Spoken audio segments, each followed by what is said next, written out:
guys, it's me, Omega Mod.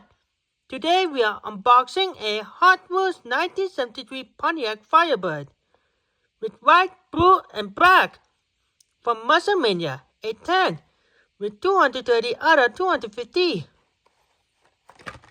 Custom striped muscle cars that look good driving around town or racing. There's a General Motors trademark. Let's unbox this car.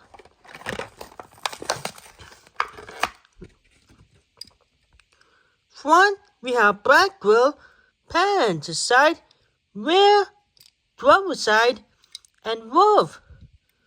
And the code says U23. That's the code. Okay, and that's all for now. And please be sure to like, share, comment, and subscribe to my channel. And thanks for watching, and I will see you again in the next video.